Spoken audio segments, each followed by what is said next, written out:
Hello, everyone. Welcome to Festival Fun Facts. We're back with our second installment on partnerships. So we're going to have a couple people come in and out today. And so, Dennis, do you want to describe that a little better? Sure thing, Jocelyn. Thank you. And welcome, everybody. Thanks for tuning in this evening or watching us at a later time. Very exciting. No organization is a successful organization if it stands alone, right? And too often we feel like we are alone out there trying to do the best we can as an association, as an organization for, in this case, the performing arts and music. But there are other folks, and these connections, these networks, these colleagues and advocates, fellow advocates are so crucial in not only the successes that we try to earn together, but also in lifting one another up. And we're always trying to, we're always looking for the same thing, which is what's best for the kids. All right, what's best for the kids in New Jersey. So tonight, we have the privilege of bringing on a couple of different associations. One is the Wharton Arts, and we're going to have their Helen Cha-Pyo, who's the artistic director and the principal conductor of Wharton Arts, and she'll tell us about the three associations that are under the umbrella of Wharton Arts that she leads and directs, and all the wonderful kids and staff and musicians that are associated with that. And then we have another association that we've partnered with this year, and that's Little Kids Rock. And we have their senior manager of programmatic outreach, Mr. Warren Gramm, who was, he and I know each other for a number of years with my associations in different capacities with Little Kids Rock and all the great work that they do. But he also had a great experience with us this year as being one of our commentators, our adjudicators for the festival, because we were finally able to bring into the fold some modern band entries into the Winter Festival. I'm so excited about that. And in addition to Warren, we have one of the teachers from Hudson County Prep High School, Martha Wachulec, and one of her students, which no offense to any of the adults in the room, I am most excited about having a student with us. And his name is Villamor Zuniga. He's a student at Hudson County Prep, and he was a member of the ensemble, or one of the ensembles, that Martha brought to the festival. And I'm really looking forward to talking with him and them and get to know them a little bit better. But I think we're going to start off with Helen Cha-Pyo of Wharton Arts and talk about her associations and our collaboration. Definitely. And if any of you have any questions, please put it in the comments below. And hi, Helen. Welcome, Helen. Great to have you with us. Thank you so much for being here tonight and for connecting with us through Bob Morrison. That name comes up every conversation because my goodness, Bob is, I think it's 6 degrees of Kevin Bacon. It's 6 degrees of separation, 6 degrees of Bob Morrison, I think, in especially in the world of the arts. So right. Yeah. Thank you so much for having me here. I really appreciate this. And this is really exciting in this platform. And talking about Bob Morrison, I think, the circle is small and or large when we are talking about arts advocacy, right? So I just, always been a huge fan of Arts Ed New Jersey and all of the work that you're doing. And the solo festival and ensemble festival that's kind of came out of the pandemic. It's brilliant, and I'm just so. Thanks so much. Thank you. Helen, can you tell us about your role and the three organizations that fall under your umbrella and what their mission statements are and such? Sure. The Wharton Institute for the Performing Arts, that's the whole name, the organization. It is actually the largest arts education organization. And in New Jersey, and we serve about 1,500 students coming from 10 different counties, and we are comprised of 3 programs. New Jersey Youth Symphony, which is located in New Providence, and we have 15 ensembles under that organization with 10 conductors, and we rehearse Wow. Starting from Sunday all the way through Thursday, at least 3 ensembles each night. And so it's a hustling and bustling place in New Providence. And we are 44 years old at this point. So I've been around for a while. And then we have Performing Arts School, which is located in Berkeley Heights, just about 5-10 minutes from our New Providence location. And it is a community music school where we have all instruments available, with over 45 faculty members teaching privately, semi-privately, and also we have musical theater program as well as straight theater arts program. And we have young pathways to piano, pathways to violin, in a group situation where younger than kindergarten students just starting out. And we have also new initiative that we began this past year, and we're just rolling out. It's lifelong learning at Wharton Performing Arts School. So for adults, we have classes like learn how to play in a band. If you've played way back in high school and you want to just dust off your guitar and come and join others, with the same interest who are adults, and it will be an evening class where our specialized teachers will hover over you and help you play in a band. Also, we have Harp Circle. So we have these harps called harpsicles, and it's a 21 string lap size harps. And you can play in a very relaxing manner, learning at your own pace. But when you come together as quartets and sextets, you can actually play beautiful music together without having to learn for years. So I want to, and I'm learning that actually. I'm learning harp for the first time, trying to be a lifelong learner. Also, we are launching Wharton Community Players.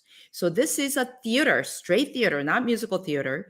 And we are calling for auditionings at the end of March. And all of this information is going to be available at whartonarts.org. If you go there in our events page or in the carousel, different initiatives, you can read all about that. And so, we have third program that's housed in in Paterson, New Jersey, called Paterson Music Project. And so Paterson Music Project is now in its 9th year. And it began when the city of Paterson didn't have the support of all of the arts programs because it was named as an performing district. So now since then, after 9 years, we began with 30-some students exactly 9 years ago in January. And now we have close to 500 students. Yeah. Almost every day of the week, we have 3 different locations, and it's a free instrumental after-school program. And also on Saturday, all of the students from all parts of Paterson come to School 16, and we have wonderful teaching artists and directors working with our students in ensemble situation, as well as in private lessons. So, and that's really available for anyone who lives and goes to school in Paterson. So those, are very active programs. And as the artistic director and principal conductor, I oversee those programs. And it's just an amazing privilege to be working with an amazing artistic team and also our admin team working together to really serve our students' needs, no matter where you are in the state and what your passion might be. Like you want to really go and make a career out of being a musician, or you're just really enriching your lives. So we have something for everyone. And our mission is to offer excellent and high quality music education, performing arts education for all, creating that access. So with no barriers, if you have the passion for it, come and join us. So we have 3 different ways that we are engaging our students, all under the same umbrella of Wharton Institute for the Performing Arts.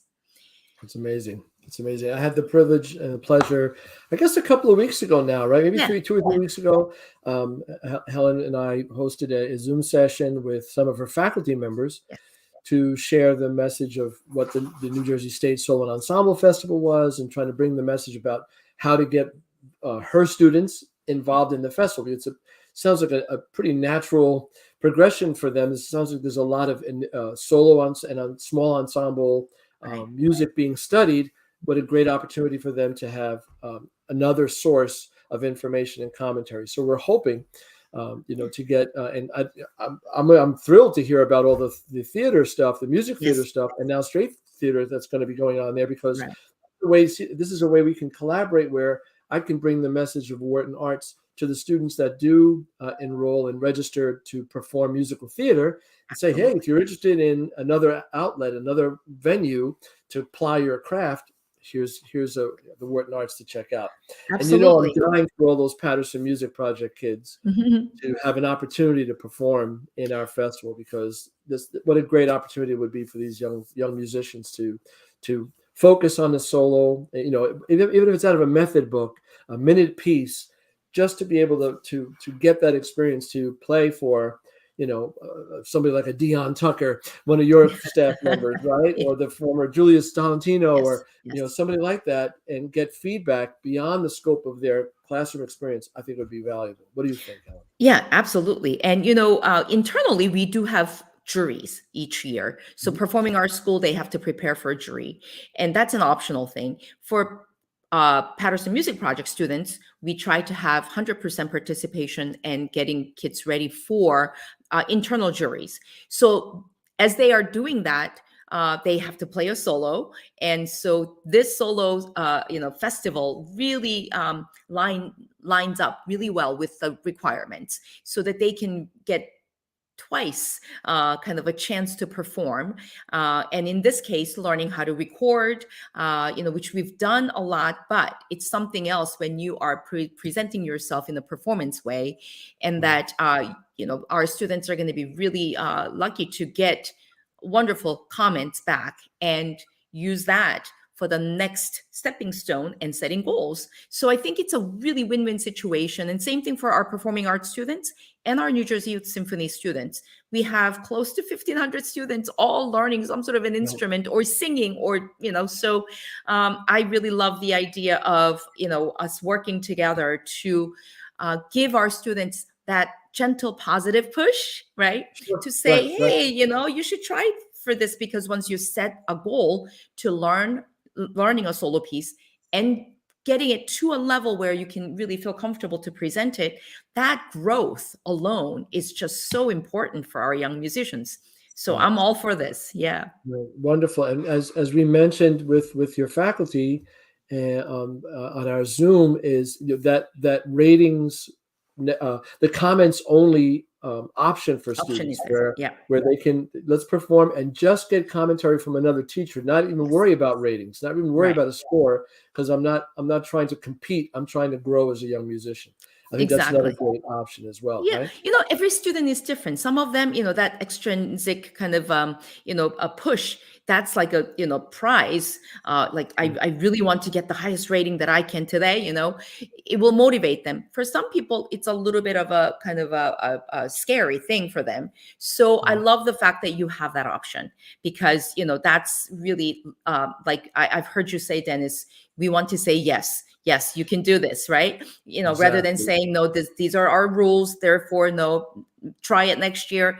That's not the message we're getting from you. We're getting, like open arms and say, hey, try it. Even if you can play like a page from the method book, record it and send it in. We'll get professional musicians to comment on it. I mean, like, how great is that? Yeah. Right, exactly.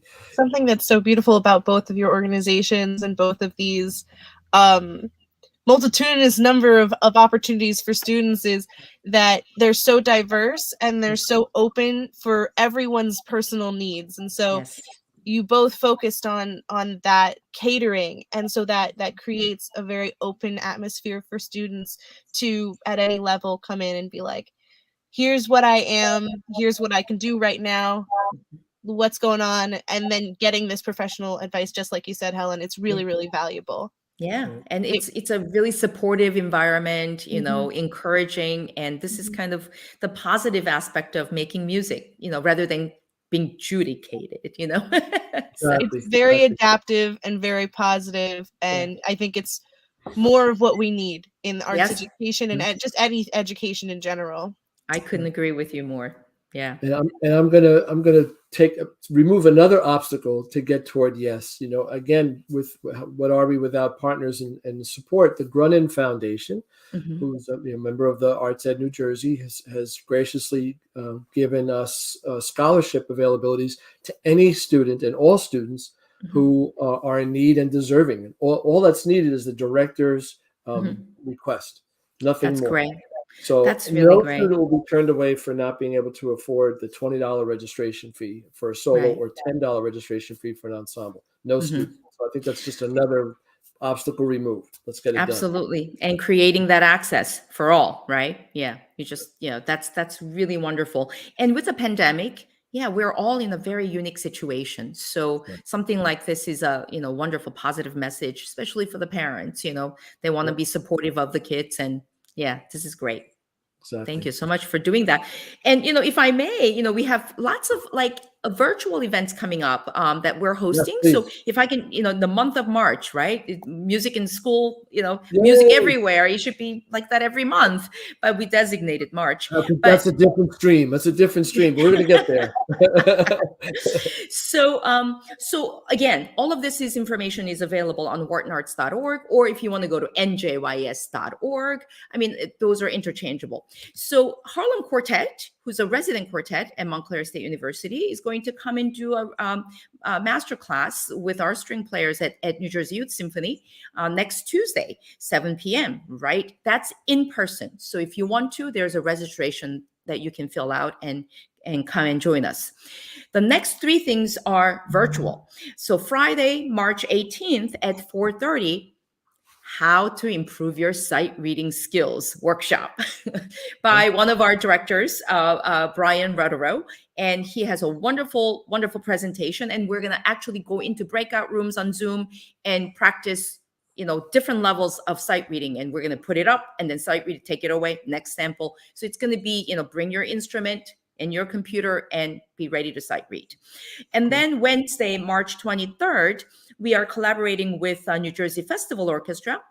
Jaewon Kim is a wonderful violinist, and she's going to be doing a masterclass for our New Jersey Youth Symphony students, and we're going to live stream that so everyone can watch it from 7 to 8 o'clock. We have 2 violin students playing Bruch and Mendelssohn violin concertos. Wow. And then lastly, New Jersey Youth Symphony always has this amazing fun playathon that fundraises for our scholarship fund, but mostly just raising fun, like say, together. And that's March 27th. And we're going to have 450 students all play in one orchestra, playing iconic movie themes and Broadway show themes. And that's going to be also live streamed for people because, it's COVID friendly time right now. So we're going to be gathering together, but everyone else can join live streamed. So that's going to be at 4 o'clock. Again, all available on whartonarts.org. Yeah, that's great. Yeah, please go check that out. And please, you're going to share all that information with me so we can share with our kids who participated in the winter, because I think it's important for them to, one of the things about the musicians too is we have to go to each other's gigs, right? We have to show up and support each other in that venue as well, right? Right. And the fact that we can do these things remotely and, really has opened up a possibility of anybody joining us. And all of these events are free. So there's, no charge to anything, and you just have to sign up for it. So we can send you the link. Don't you have a gala coming up where you're recognizing and rewarding Paul Schaefer and We right? Don't you are. have something coming up? And that's tomorrow night. Oh, and okay. all of the tickets are sold out. We have over Wow. 255 people confirmed to show up. We are giving our annual Lifetime Achievement Award to someone that has just embodied a career of sharing music for good. And Paul Schaefer, just, when you look at him, he brings out joy in you, through music. And his funny quote, "I never went to a music school, so to be honored, with a Lifetime Achievement Award from Wharton Institute for the Performing Arts, he's now validated," he says. And then we are also honoring a local New Jersey educator every year. And last year was Bob Morse. So that's how our connection was. This year we have Robin Gordon Cartier, who is a harp teacher at Cicely L. Tyson School in East Orange. And she began the harp program over 20 years ago in Elizabeth School District. Now she's running it in East Orange. And we're going to have 5 harps. Her Cicely Tyson harps are going to be coming with Paterson Music Project students performing together, and also performing arts students singing a song from the movie, the Harriet Tubman movie, Stand Up, with harps. And Paul Schaefer playing with our jazz orchestra students. So it's going to be a wonderful evening of fundraising for our scholarship fund. So we can do more of this. Well, thank you very much for being on, Helen. You have so many wonderful things going on. I didn't want to interrupt, but you're such a busy lady up to many different things, so we got to push you on. Is it all right if we share your email for any questions, comments, concerns? Absolutely. Yes. So and Helen Cha-Pyo at whartonarts.org. Yeah. And my email is also on that as well. So just go to whartonarts.org. Thank you so much, Dennis. Thank you so much, Jocelyn. And we're so looking forward to our students participating in the solo and ensemble festival. Take care. Absolutely. Thank you very much. Wow, that was a lot to share, huh? Yes. Isn't that great? That was a lot, but very, very interesting and very, very educating, and lots of great opportunities. So definitely make sure that if you're interested in the Solo Ensemble State Festival, definitely check out the Wharton Arts website, because it's a lot of things which could work really, really well together, just like Helen said, with the solo performances blending together and being really useful. Yeah, I love, the adult education that she mentioned, that lifelong learners. What a great title, because I think you and I are, examples of that. I think most folks in the arts are examples of that. And I know that the 3 people we're going to bring on here in a moment are definitely examples of that. Can we bring them into the studio? Absolutely. Warren Gramm, Martha Wachulec, and Villamor Zuniga. All right. Let me introduce Warren, who's as I mentioned before, the Senior Manager of Programmatic Outreach for Little Kids Rock. A great organization, which I'll let him tell us more about. And then we have Martha, who's a wonderful music teacher and musician, and an inspiration to young musicians. She's a teacher at Hudson County Prep in Jersey City, and one of her students, Villamor Zuniga Jr., is with us as well. I'm really excited to talk to him about his participation in in the festival in the winter and his goals moving forward. So can we kick it off with Warren? Let me turn it off to you, and Warren, and tell us a little bit about you and Little Kids Rock, sir. Yeah, thanks, Dennis. I appreciate it. Thanks for having me on. It's a pleasure to be here. Yeah, I work for Little Kids Rock. We're a national music nonprofit. Before I started working full-time with Little Kids Rock, I was a full-time classroom teacher in Jersey City, New Jersey, where Martha is now as well. She'll elaborate on there a little bit later. So Little Kids Rock, national music nonprofit that partners with state departments of education, school districts, higher education institutions, all sorts of communities and school contexts across the country. We provide 3 main things as a nonprofit. We provide lots of free curriculum and resources. So everything through our website, littlekidsrock.org. You can feel free to pop that in, Jocelyn, if you'd like. Everything we supply, whether they're play-alongs, teacher curriculum, free lesson plans, what else? Everything under the sun when it comes to something that we've pioneered called modern band. So modern band is, what you might understand as, guitars, keyboards, ukuleles, technology, kind of a focus on teaching music through the lens of popular music. So, we have 3 kind of main tenets that we focus on, which are performing, composing, improvising. obviously a lot goes into that. And to help that, we try to build a sense of community through our teacher base. And then where possible, we also donate instruments to schools that have a need for them. Of course, we don't have a pool of money sitting around. We can't help everybody, but somewhere in New Jersey, we've been blessed to partner with the Dodge Foundation, which I'm sure many of you have heard of in the past. And through that work, we're able to donate instruments to lots of classes around New Jersey. So if you're listening to this and you're a public school teacher in New Jersey and you want to check out Modern Band, I'll drop a link in the chat where you can go see one of our free, we offer virtual and in-person workshops. So touch more about Modern Band real quick, and then I'll pass it off. It focuses, like I said, on the instrumentation there, but also it focuses on the popular music, but the popular music of the students, not necessarily whoever's at the top of the charts at the very moment. I don't really know. It could be Justin Bieber or Taylor Swift for all I know. But if you're teaching music, on the Texas Mexico border, that might not be popular to your students. If you're teaching in Maine, that might not be popular to your students. So it's focusing on the contextual nature of teaching music. And it's informal. We're trying to reach all of the kind of 75-ish% of kids that don't necessarily identify with, marching band, jazz band, choir, concert band. We know those programs work. We love them. We're looking to add and be advocates for Modern Band as another stream of music education. So I don't know how much you want me to keep going, Dennis, or if you want to pass it off for intros. I'm a bit long-winded. I don't want to. No, this is all So great. interesting. We can go on about it. I've been on the receiving side of all the good things the Little Kids Rock has done as a former teacher and supervisor with the Elizabeth Public Schools as well. What just turned around our general music programs especially, and anybody who's watching that's a music educator knows with the New Jersey student learning standards and the new national art standards, with the first standard being creating.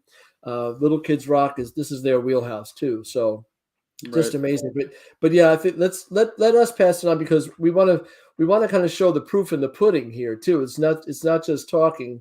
But so let's ask Martha of Wachulec to talk a little bit more about how she was able to take what Warren was talking about and put it into action at her school, and then bring it into Arts Ed New Jersey's State and Solo Ensemble Festival, and how the kids prepared for and performed at that, because I'd love lots more Modern Band kids for the spring.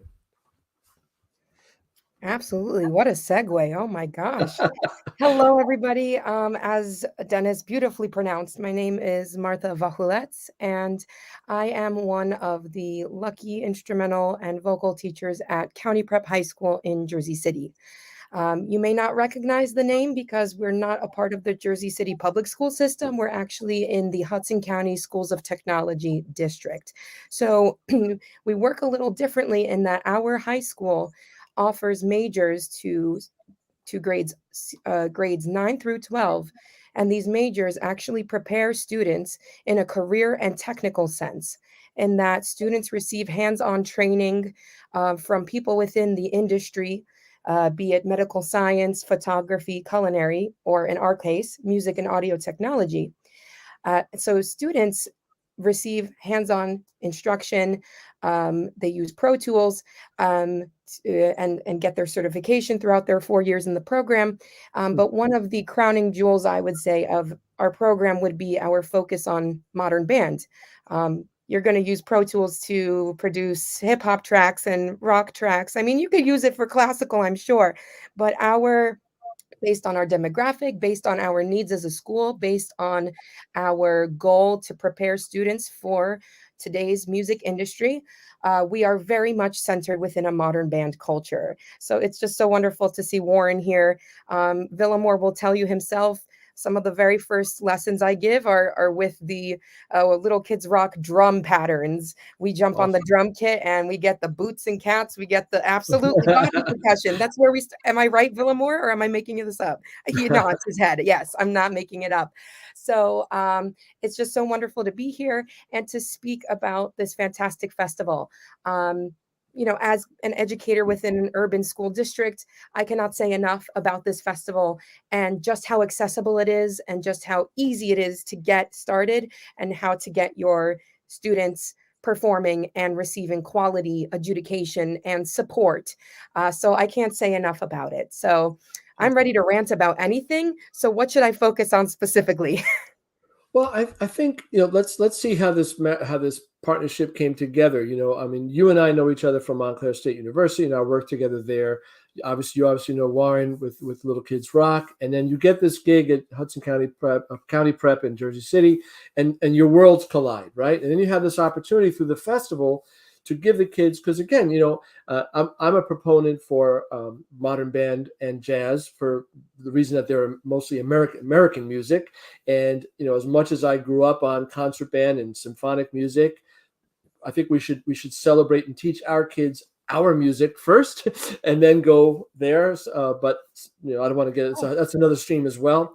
Let's talk about how you provided Villamore and other students like Villamore, because I watched all the videos of the students that participated and their original compositions and their covers. How did we get them this opportunity to perform for the festival, and how did you prepare, and how did the kids create? Because that's what we're most interested in, is giving these kids an opportunity to grow as musicians.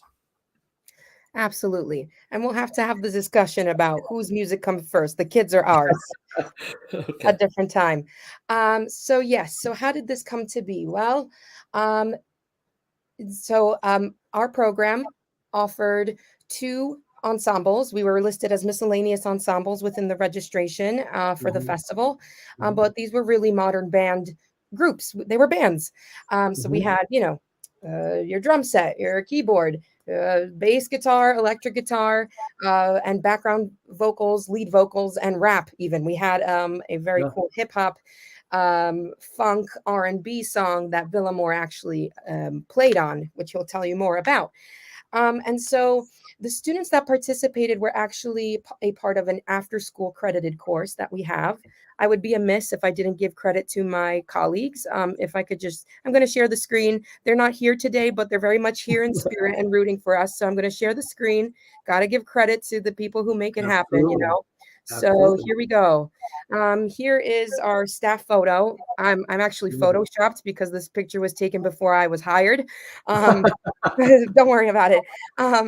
But here I want to present Mr. Wise Rodriguez, who helped us. This was very much a collaborative effort.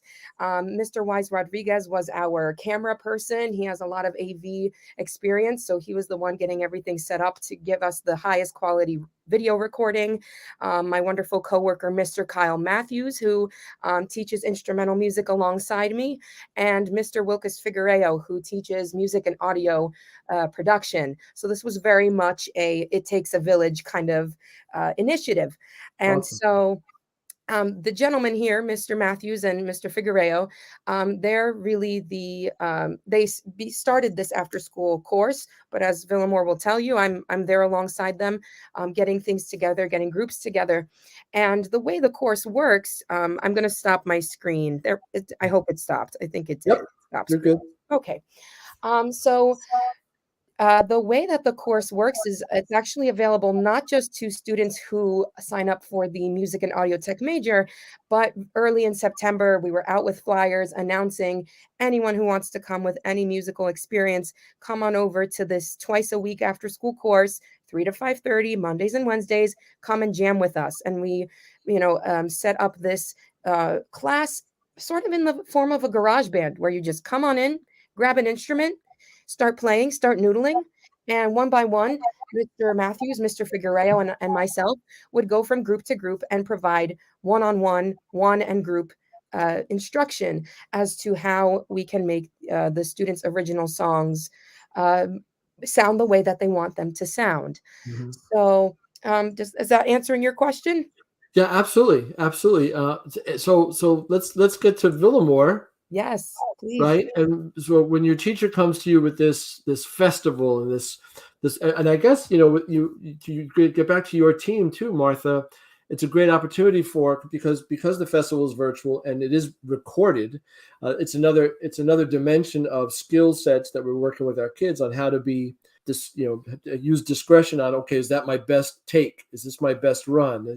How was the balance? How was the tone? All these things. Villamor, what did you think? How did you like the process? Because really, the festival is nothing without the kids, and I want to make sure that every student that participates is having a great educational and musical experience. So Villamor, don't let me down, buddy. Tell me it was great. No, yeah. For me, it was pretty fun. I like the process. Honestly, for me, I'm very free flowing, so I don't really oppose too much to whatever's happening. So, yeah. Other than that, like, what was there? Honestly, setting up was fun. Seeing Mr. Weiss have to like set up the cameras. We did little scripts as well, so it would be plastered underneath the camera. Yeah. And then as for actually taking, honestly, I didn't mind it. It was I thought it would be like nerve-wracking at first, but honestly, maybe it's just me, but I just felt comfortable in front of the camera. So that's great, Villamor. I appreciate that. For the folks that are listening now, listening later, want to make sure they understand, because Villamor said there was a script and rehearsals. So every student or student group at the beginning of their submitted video needs to explain who they are, where they're from, what they're performing, and talk a little bit about the piece. So it was great to hear that there was a little bit of preparation there as well. It's not adjudicated, but it's certainly something that we want to help prepare students for when they do have to give juries, like Helen mentioned earlier, or they're auditioning for a post-secondary institution, right? Warren, you want to? Yeah, no, just to touch on that. Yeah, when Dennis and I were kind of envisioning how we could blast, the opportunity out to all of our kind of New Jersey modern band teachers, one of those being Martha, who kind of came on board with us a couple of years ago, maybe last year, kind of mid-pandemic. I know she attended, a couple sessions. Either way, we blasted out. And, a big part of modern band, Little Kids Rock, we host things called jam fests instead of calling them Battle of the Bands. Because, we're all about, DEI right now. We're all about inclusivity of everyone and making it, making people feel encouraged about making music and not feeling like, oh, well, I came in first. Well, I came in second. I'm not as good.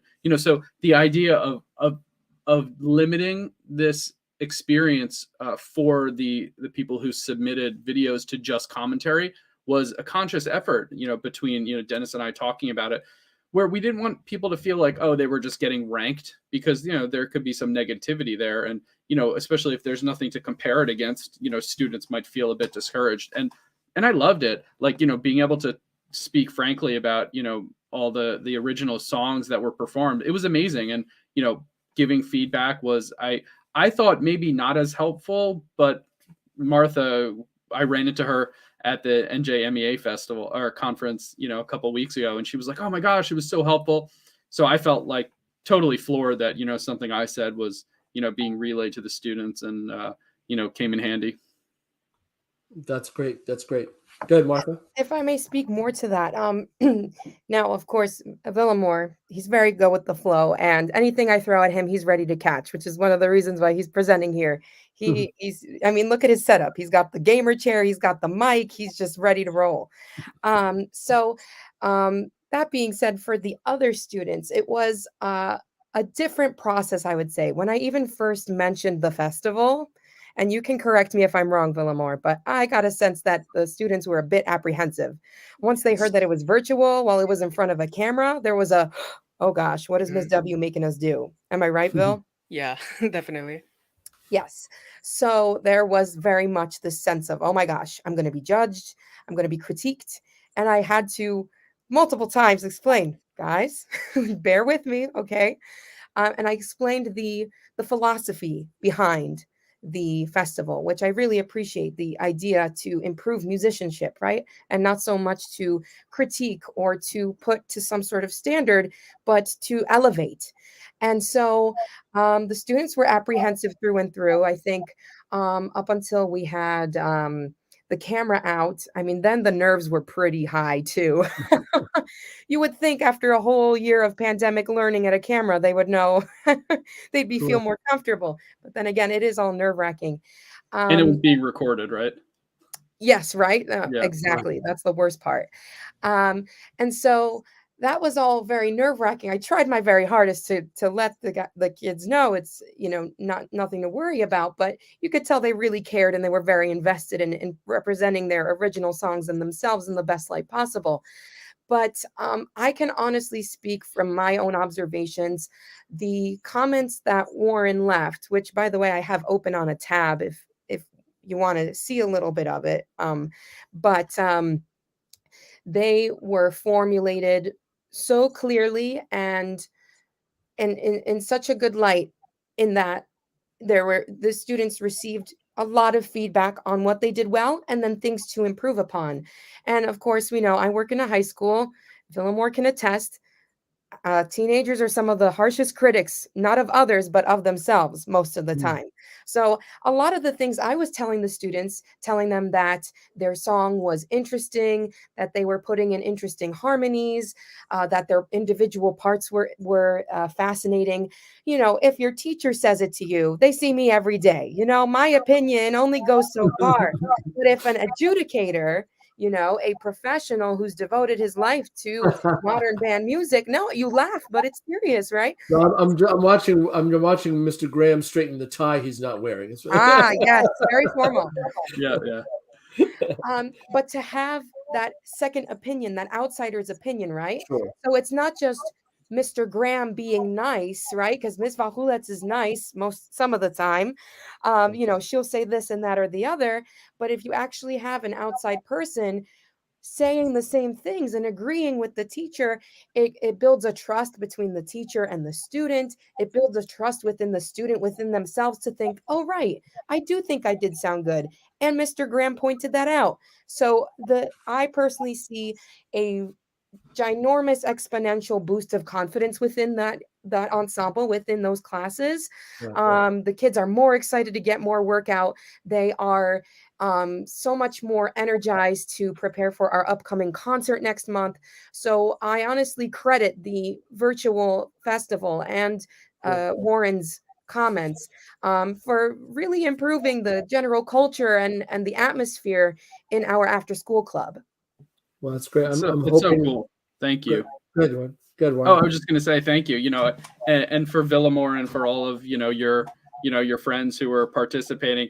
Martha and I did not convene before I gave the comments to talk about the things that I should put forward. So yeah, you can trust Martha. She knows what she's talking about. But you're right. It's like, if you hear it from somebody else, you're like, oh, fine, okay. It brings a level of gravitas to it. Just that it's someone else, not just. Not that it's me, but it's somebody else, kind of reinforcing what you're saying. I had a question, Martha. Did you hear about the festival? I know I tried to blast it out. Is that where you heard it from? Yes, it all comes back to you, Warren. Yes, I got a, I don't remember if I might have been Dennis or Warren. I don't remember. It was like chicken or the egg. Which email came first?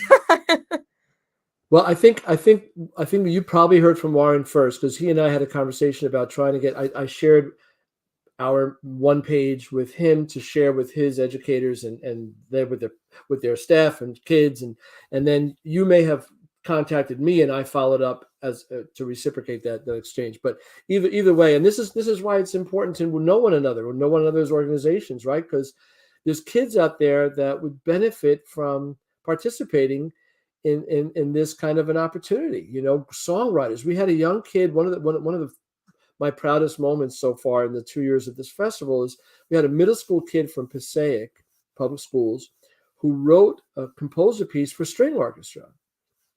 And he's what a lot of his teachers would probably not call a model student, but my goodness, he wrote this beautiful piece. And so the school's string orchestra entered and participated as a performing ensemble for their own rating, and we had Maestro Jeff Grogrin was the adjudicator for that. Formerly of the New Jersey Youth Symphony, and now freelance conductor out in Oklahoma and Texas.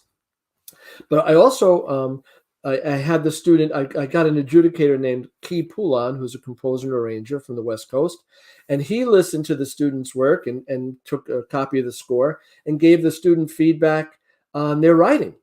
So, I mean, here's a 7th grader from Passaic, New Jersey, who under most circumstances in one of these festival opportunities wouldn't have made that connection, and that's all we're trying to do is make the connections, because you never know where your next composer, your next producer, your next arranger, your next musician is. They could be on Montgomery Street in Jersey City or on Main Street in Passaic, right? So I'd like to hear. Can I hear from Villamore a little bit? I know Villamore, you had mentioned that you were in. Were you in one of the ensembles, or did you do more writing? How many groups? What did you have to do in the festival?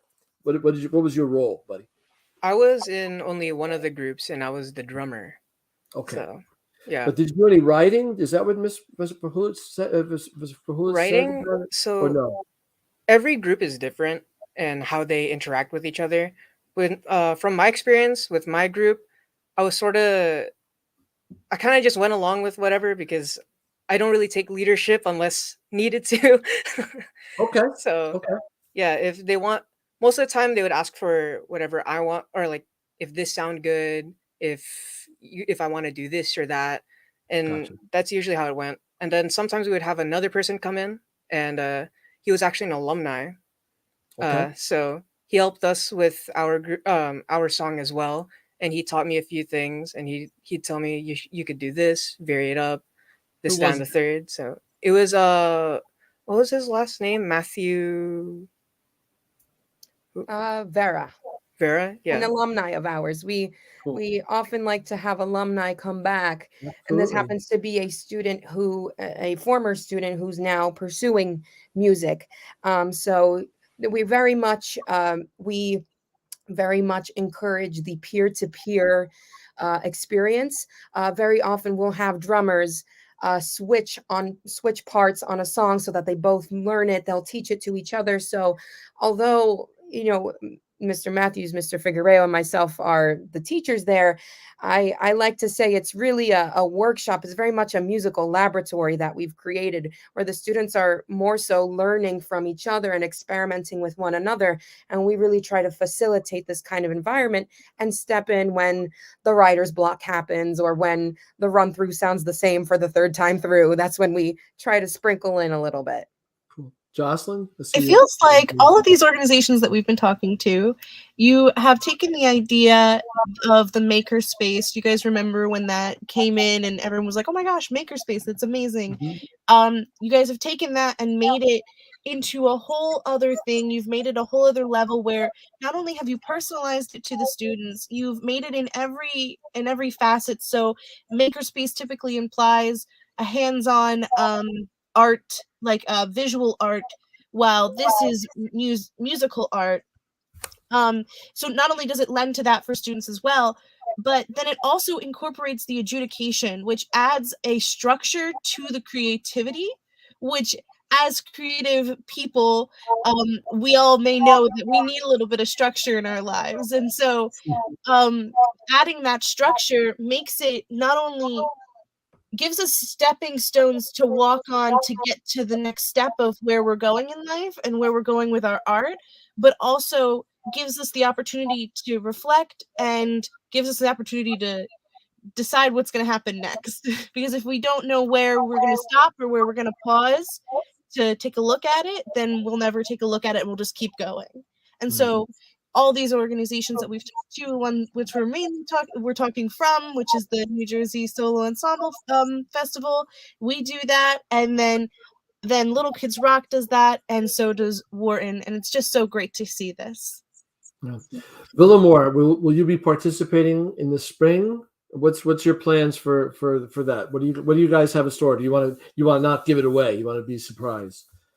If there is a surprise, I did not get the memo, but I will be participating. Okay, cool. So. Yeah, so just for folks that are watching too, today's the 9th. Yes, Wednesday the 9th.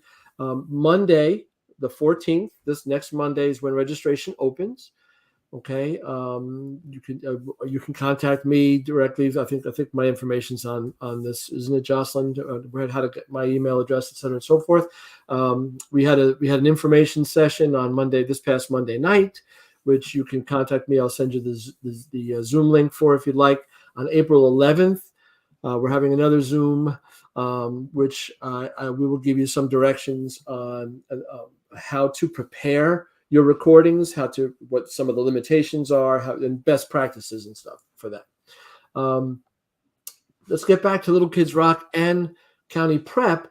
You probably have lots of stuff coming up as organizations, as a school. You want to share some with us so we can get the word out and have people check you guys out? Yeah, well, I mean, I'll jump in real quick. First off, one more accolade for Martha and her students. I was blown away by the fact that all three of the submissions to the festival this year were original compositions. Just Absolutely. Extremely well put together, totally fleshed out, different sections, clearly not just the first stab at something. And one performance by a solo guitar player who was, singer, songwriter. Obviously, I don't know names, so feel free to shout that person out, Martha. Emily Rhoda. There you go. So Emily, had all these alternate tunings and was just playing beautifully, finger picking, and I was just blown away. I put the song on and I was like, I can just kind of sit here and chill and listen to this beautiful tune. So, and again, like Martha said, I was trying to be positive and at the same time a bit critical, right? Because it's part of the growing process, even though sometimes it's a little painful. I know that just from who I am, right? Nobody likes to hear that you're not perfect, but at the same time, hopefully all those things help. Anyway, back to Dennis, your point. Our organization hosts a lot of in-person workshops where we kind of run through the methodology of modern band, and for teachers who are eligible for instrument donations, they can hop into those. I'll put a link here in the chat, and Jocelyn can pop that in. I have a bunch of bit.lys memorized, so hopefully if you put the HTTP in there, it'll get you there. I know New Jersey, we had one in New York City. There you go. Thank you, Jocelyn. Yeah, we had one in New York City mid-February. We're having one in Connecticut in Hartford coming up. So, not too long of a drive up at their MEA conference. So we've got that going on. And part of, like I was saying, part of what we do is we produce all free curriculum. And in our jam zone, as we call it, our teaching and learning department is just constantly cranking out song sheets, lyric sheets, play along videos for everybody to jump in on. So even if you can't make it to one of our workshops, we actually just launched our learning management system. So, I know, being in person and doing things live is a wonderful experience. But if you are in the middle of Kansas and you can't drive to Connecticut next month, you can check out our website, for some access to pre-recorded videos that walk you through some of the steps. So the whole idea, like Martha was kind of getting at, is that we're reaching lots of other kids. And I'd love to pick your brain, Martha, a little bit more about, you said you offered up that after school or a kind of extracurricular course to anybody. It wasn't just like, oh, here are the music students. So I don't know. I don't mean to veer the conversation, but I'd love for you to tell me more about that and who showed up. Did you see anybody who you didn't expect? Were they all music people in your mind? I don't know. It's a great question. And if I start to answer it a little too long, just give me something and I'll finish up. But yes, so the way this process worked was we did have an entry audition. And the requirements for the audition were as such: come into the room at the right time and show us anything that you can do musically. And we had about 30 students come in, and we ended up accepting all of them. We had students from various grades. We actually had a strong number of underclassmen, which was surprising to me, because the underclassmen, as you can realize with the pandemic, many of them, we had sophomores who had never stepped foot into the building until that September. So these were students who didn't know anybody, didn't really, are still learning the culture of the school. And they came in droves to this audition for this garage band type of course. Sure. So I was very impressed and surprised. And we had students across all sorts of levels. And it was hard to turn it down any of them because I was just happy to have kids there. I was just happy to have kids wanting to make music after school from 3 to 5:30 after all of their courses from 8:30 a.m. to 3, and they still want to come and jam with us. So very much we were accepting them on that basis. And we had students all over across the gambit. We had students who, majority of our students do not have access to private lessons. There are very few who do. But regardless, they all had something prepared, and we had a few questions for them. How long have you been playing? Have you had any lessons? Do you play this music? Do you play a certain type of music outside of school, as in your home, with friends, in church groups, anything like that, to kind of get a vignette of who they are and what they're about. And that was essentially the process. And since then, we've got, what's wonderful about our course is that we have seniors working with freshmen and vice versa. Age and grades and those kinds of barriers just come down when we get together for this course. And it's really wonderful to see. Right. And, having participated in Little Kids Rock as a teacher and then as an administrator watching my teachers participate, that's kind of their method as well, as, it's not top down. It's a communal event. I've never been able to get to Colorado on one of your summits, but it's on my bucket list, believe me, to get out there. Martha, what do you got coming up with County Prep? You want to tell us a little bit about what you want to share so we can check it out and share with our kids? Actually, I'm going to put Villamore on the spot because just like you were saying, it's important to promote what we do. Sure, I may be the teacher, but Villamore's the one playing in our big concert next month. So Villamore, how about you give us all the details about what's coming up? And I'm going to share the flyer on the screen, okay? All right. So to my knowledge, we have 3 events happening. So this month, we will be performing in our hallway. We have a little hallway concert where we perform, I believe, renditions and original music, right? Awesome. Yep. And then during April, we have a concert in C. Caucus Theater, right? Where we will be playing, I believe, also renditions and original music. And then around June, beginning of June, we're going to be having our Summer Fest, which is going to be fun. There we only play original music by the band. And is choir going to be joining that as well? Well, if we compose an original choral piece by then, sure. Not really in my plan. I'm more concerned with myself being in the dunk tank, because Summerfest is not just a concert, but we also have carnival rides and games out in the parking lot. This is available to the students, but still we'd like to mention it so we know what's going on. That wasn't a metaphor. The dunk tank? No, quite literally. An actual thing. Yep, we are fundraising. I was like, oh, that's a good phrase, being, very, very vulnerable, but no, we can make it happen. But I literally mean I will be sitting in the dunk tank waiting for my students to exact revenge on me. Yeah, Villamore will have 3 balls. He's juggling 3 balls, Martha. He's coming after you. He's coming at you. I know, right? But yes, absolutely. And excellent job, Villamore. And so of the 3 events that Villamore mentioned, one of them is open to the public, and that is the one that I'm presenting now. You can see the flyer, yes? Can now, yeah, absolutely. Excellent. So the concert is called What's New, Jersey? With that inflection, the punctuation is very important on this one. And the students are performing pieces entirely by notable musicians and artists from the state of New Jersey. So you can expect some Whitney Houston on there, some Bruce Springsteen, maybe some Kool and the Gang, and Jonas Brothers, maybe. You didn't hear it from me. And that will be, as Villamore said, on the 13th of April, on Wednesday at 6 p.m.